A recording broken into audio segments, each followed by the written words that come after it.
죽어가고 있었습니다. 마침 그때 한 사람이 그곳을 지나가게 되었습니다. 그런데 물에 빠진 사람을 그냥 쳐다보기만 하는 것입니다.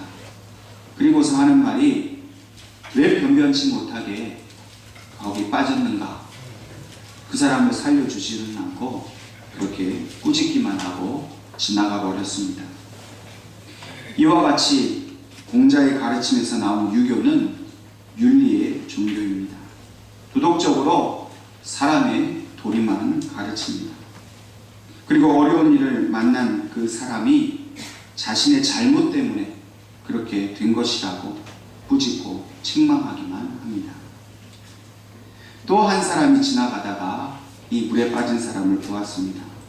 그리고 즉시로 그 사람에게 달려가서 어쩌다 이렇게 되었느냐고 불쌍하게 되었다고 측은한 마음을 가지게 되었습니다.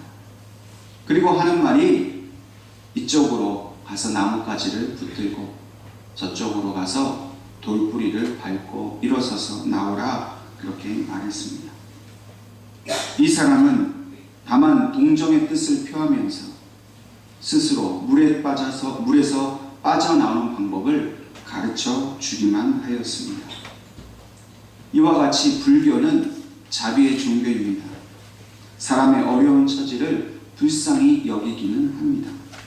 그러나 자기 스스로의 힘으로 구원없는 지식을 제시하여 줄 뿐입니다. 절대로 그 사람을 살려낼 수는 없습니다. 또 한 사람이 지나가다 물에 빠진 사람을 보았습니다. 그는 물에 빠진 사람을 책망하거나 또 물에서 살아나오는 방법을 말로 설명해 줄 상황이 아니라 판단하여 즉시로 물속으로 뛰어들어갔습니다. 그리고 그 죽어가는 사람을 끌고 나와서 그의 상처를 치유해주고 그에게 새 옷을 입혀주며 그 사람의 집까지 안전하게 데려다 주었습니다. 이와 같이 기독교는 구원의 종교입니다. 예수님께서는 공자나 석가처럼 말로만, 이론으로만 가르치지 않았습니다. 스스로 죄인의 형상을 입고 이 땅에 오셔서 우리들의 죄값을 치르기 위해 몸으로 직접 십자가에서 죽으셨습니다. 그리고 우리를 이 땅에서 고난과 환난 가운데 살아가는 우리들을 치유하시고 우리에게 영생을 주시어서 영원한 하나님 아버지의 집으로 데려다 주셨습니다. 이 세상의 모든 종교들은 인간의 살아가는 도리를 말합니다. 모두 다 평화를 말하고 사랑을 말합니다. 그러나 정작 우리 인간을 위해서 자기 자신의 몸을 내어준 사람은 오직 예수님 한 분밖에 계시지 않습니다. 기독교가 세상의 유일한 구원의 종교인 이유가 바로 여기에 있습니다. 말이 아니라 몸으로, 삶으로 그 모든 것을 내어주신 것이 바로 기독교인의 삶입니다. 그러므로 우리가 예수님의 말씀대로 살아간다는 것은 바로 우리 예수님 말씀대로 사는 것이 인간의 참 도리인 것을 말씀하십니다. 예수님께서 죽으심으로 우리의 죄를 사해 주신 것이 우리에게 주신 참된 평화이며 또한 우리에게 주신 참된 사랑입니다. 그 어떤 종교도 말로만 이룰 수 없는 그것을 예수님은 십자가에서 다 이루어 주셨습니다. 그러므로 우리가 이 놀랍고 유일한 구원을 하나님께로부터 받았기 때문에 우리는 이 사랑을 받은 존재로서 이 사랑을 세상에 전해 주어야 할 사명이 있음을 깨달아야 할 것입니다. 세상은 우리를 핍박하고 우리를 조롱합니다. 오늘 시대에 세상은 교회를 비난하고 믿는 자들을 멸시합니다. 겉으로 센 척합니다. 자기들이 더 나은 삶을 살고 있다고 자랑을 합니다. 그러나 이러한 세상 사람들의 그 영적인 면을 들여다보면 오히려 그들은 우리를 바라보고 있습니다. 오히려 그들은 우리를 향해서 뭔가 중요한 것을 간구하고 있습니다. 그것은 바로 우리에게 예수님의 생명, 예수님의 사랑을 그들은 원하고 있습니다.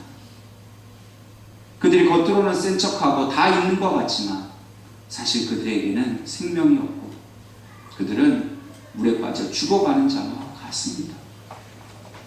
그러므로 우리가 세상 사람들에게 어떤 도리를 가르치고 불쌍히 여기는 것만으로는 결코 그들을 구원할 수가 없습니다. 예수님이 그 몸을 던져 물에 들어가 그를 건진 것처럼 오늘도 우리도 이 세상에 들어가서 그들을 위해 주님께서 우리에게 내어주신 것처럼 우리도 모든 것을 그들을 위해 내어줌으로 세상을 구원하고 믿지 않는 영혼들을 건져내야 할 책임이 우리에게 있다는 것입니다. 오늘 그러므로 우리는 주님께서 주신 이 은혜와 사랑을 가지고 세상에 모든 것을 가졌지만 생명이 없는 자들을 주님 앞으로 인도해 내야 할 것입니다. 요즘 세상은 소위 말하는 갑질 문화로 인해서 많은 사람들이 고통을 받습니다. 남보다 조금만 더 힘을 가지면, 남보다 조금만 더 돈을 가지면, 남보다도 조금만 더 높은 지위에 있으면 그 지위를 이용해서 사람들을 괴롭힙니다. 연약한 자들을 괴롭힙니다. 이렇게 불평등하고 이렇게 불의가 가득 찬 세상에서 그들은 의를 찾고 빛을 찾습니다. 어둠 속에 살아가는 자는 빛밖에는 구할 것이 없습니다. 예수님은 오늘 우리를 위하여 그 빛이 되어주셨고 저와 여러분이 그런 빛된 삶을 살기를 원하고 계십니다. 오늘 이 예배를 통해서 주님께서 우리에게 그 몸과 피를 나누어 주신 그 목적과 그 뜻을 분명히 우리가 깨닫고 우리도 세상을 위해서 내어주는 삶, 빛이 되어주는 삶을 살아야 할 줄로 믿으시기를 바랍니다.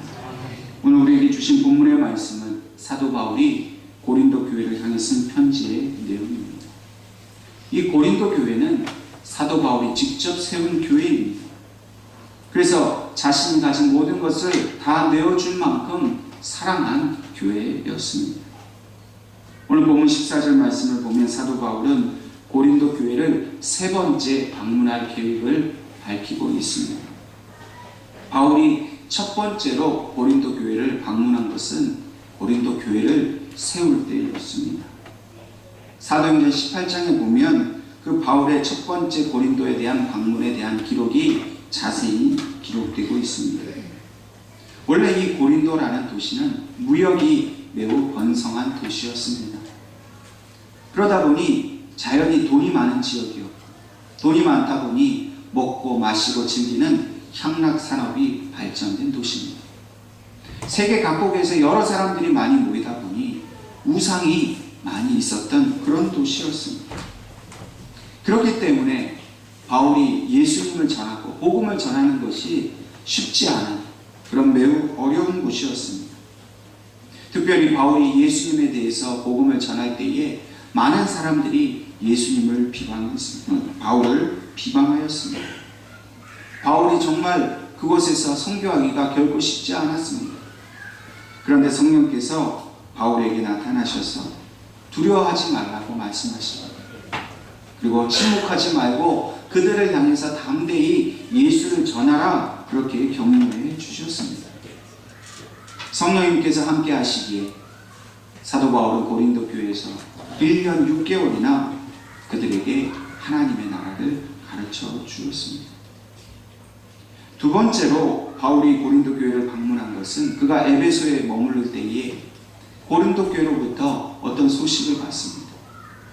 고린도 교회가 여러 가지 문제로 어려움을 겪는다는 소식입니다. 그래서 사도 바울이 에베소에서 고린도를 방문했던 것으로 그렇게 보여집니다. 바울에게 있어서 이 고린도 교회는 매우 애착이 가는 교회입니다. 고린도 전서를 보면 고린도 교회에 많은 문제가 있었습니다. 이 파당의 문제가 있었고 또 예언의 문제, 어떤 은사의 문제, 여러 가지 문제로 인해 혼란스러운 이 고린도 교회를 사도 바울은 그곳을 향해 하나님의 말씀으로 권면하며 그들이 믿음 안에서 올바로 서 있기를 간절히 바랐습니다. 그리고 오늘 본문의 말씀처럼 또다시 고린도 교회를 방문할 계획을 이 두 번째 편지인 고린도 후서를 통해 밝히고 있습니다. 그런데 매우 특별한 것이 하나 있습니다. 이번 방문을 통해서 바울이 결코 고린도 교회에 폐를 끼치지 않겠다, 그렇게 말하는 것입니다. 다시 말해 어떤 재정적인 도움도 받지 않겠다 말합니다. 왜 바울이 갑자기 이 물질에 관한 이야기를 하는 것일까? 그 이유가 16절과 17절 말씀의 내용입니다. 간략히 설명하면 그렇습니다. 어떤 이들이 바울이 고린도 교회를 속여서 물질적인 이득을 취한다, 이렇게 지금 비방을 하는 것입니다. 그래서 바울은 자신이 보낸 그 어떤 사람도, 자기 자신을 포함한 그 누구도 고린도 교회에서 이득을 얻은 일이 없다라는 것을 지금 확인하고 있는 것입니다. 사실 어떤 면에서 보면 바울은 고린도 교회에 재정적인 도움을 충분히 받을 수 있는 위치였습니다. 자신이 개척하여 세운 교회입니다. 말씀으로 양육한 사람들입니다.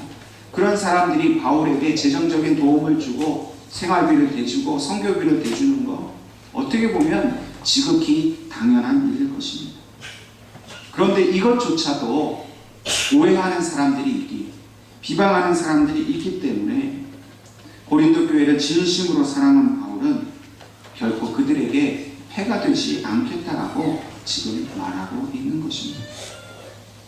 바울이 고린도 교회를 향해서 이렇게 사랑하는 말을 한 것은 마치 부모가 자녀를 사랑하는 마음으로 한 것과 같습니다. 그래서 본문 말씀처럼 오직 내가 구하는 것은 너희의 재물이 아니요 너희니라. 어린아이가 부모를 위하여 재물을 저축하는 것이 아니요 부모가 어린아이를 위하여 하느니라 하고 있습니다. 이 세상에 어느 부모가 자녀를 양육하면서 그 대가를 바라고 그들을 키우겠습니까? 부모는 절대 계산하지 않습니다. 그저 자녀가 건강하게 잘 자라주기를 바라고 또 세상에 나아가서 자기 뜻대로 잘 살아주기를 바라는 것이 모든 부모의 마음일 것입니다. 이처럼 바울도 하나님의 마음으로, 이 부모의 마음으로 자신의 수고에 대한 대가를 결코 바라거나 생각하지 않았습니다. 그저 고린도 교회가 하나님께서 주신 그 믿음 안에서 영적으로 잘 성장하기를 그렇게 바랬던 것입니다. 그래서 15절 말씀처럼 내가 너희 영혼을 위하여 희게 기뻐함으로 재물을 사용하고 또 내 자신까지도 내어주리니 너희를 더욱 사랑할수록 나는 사랑을 덜 받겠느냐, 이렇게 말하고 있습니다. 바울은 오직 고린도 교회 모든 성도들이 그 영혼이 이미 하나님께 속해 있다는 그 사실만으로도 기뻐했습니다. 아무것도 바라지 않고 오히려 그들의 영혼을 위해 자기의 가진 물질을 기꺼이 사용하겠다라고 말합니다. 뿐만 아니라 자기 자신까지도 내어주겠다라고 말합니다. 그니 우리는 서로 사랑하면 내가 목숨을 다해서 당신을 사랑하겠다 말합니다. 그렇게 말은 하지만 실제로 그 사랑하는 사람에게 자기 목숨을 준 사람은 한 번도 보지 못했습니다. 진심은 담겨 있지만 그 말의 본질 자체가 허황됩니다. 과장이죠.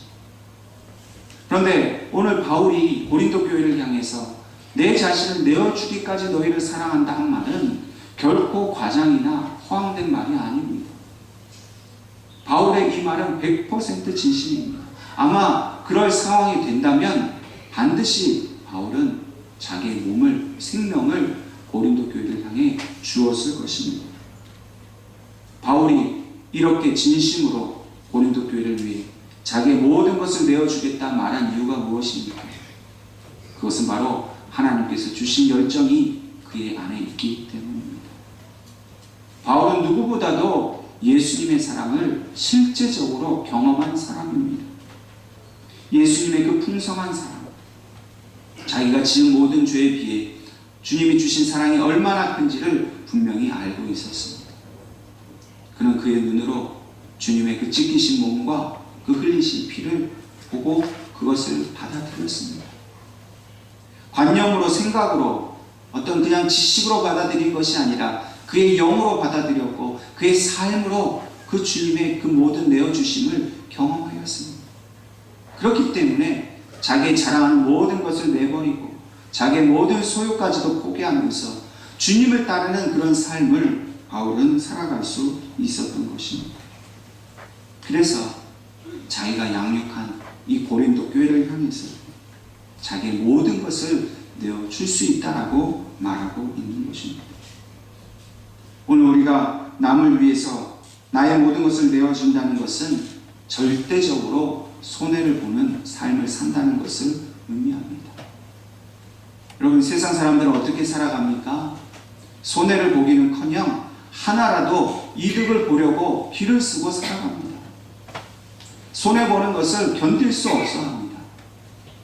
그러나 오늘 우리 믿는 사람들은 어떻게 살아가야 합니까? 손해보는 삶을 살아야 합니다. 어쩔 수 없이 손해보는 것이 아니라 일부러라도 내 사랑하는 그 대상을 향해서 손해보는 삶을 살아야 합니다. 이득을 얻을 수 있는 상황이고 그 이득을 얻을 수 있는 상황이 너무나 당연한 것이라 할지라도 그 권리를 다 포기하고서라도 아낌없이 내어줄 수 있는 삶을 사는 것이 그리스도인입니다. 왜 그렇습니까? 주님이 그렇게 우리에게 다 내어주셨기 때문입니다. 그 사랑을 받았다면 우리는 주님의 그 삶을 본받아 살아가는 그리스도인으로서 우리의 것을 내어줄 수 있어야 합니다. 그런 마음의 결심과 그런 실천적인 삶이 우리에게 너무나도 필요한 것입니다. 어떤 분이 이렇게 이 사랑에 대해 아름답게 표현한 시를 썼습니다. 차가운 빛 속에 서 있는 사람에게 남는 우산 하나 빌려주는 것보다 그 비를 함께 맞으며 같은 길을 가는 사람에게 더 뜨거운 사랑을 드립니다. 우리의 가족, 우리의 이웃, 또 이 땅에 살아가는 수많은 죽어가는 영혼들이 저들과 우리가 함께 비를 맞으며 그 수고를 하며 그 손해를 보면서도 예수의 사랑으로 함께 살아주기를 그들은 기다리고 있습니다. 저 해외에 또 저 땅끝에 우리가 알지 못하는 민족들이 우리의 그 내어주는 사랑을 기다리고 있습니다. 오늘 저와 여러분, 우리가 받은 그 예수님의 사랑을 아직도 믿음이 없는 가족을 위해서 또 이 지역 사회를 위해서 땅끝에 있는 모든 민족을 위해서 내어주는 그 복되고 그 귀한 삶을 살아갈 수 있기를 주님의 이름으로 축원합니다.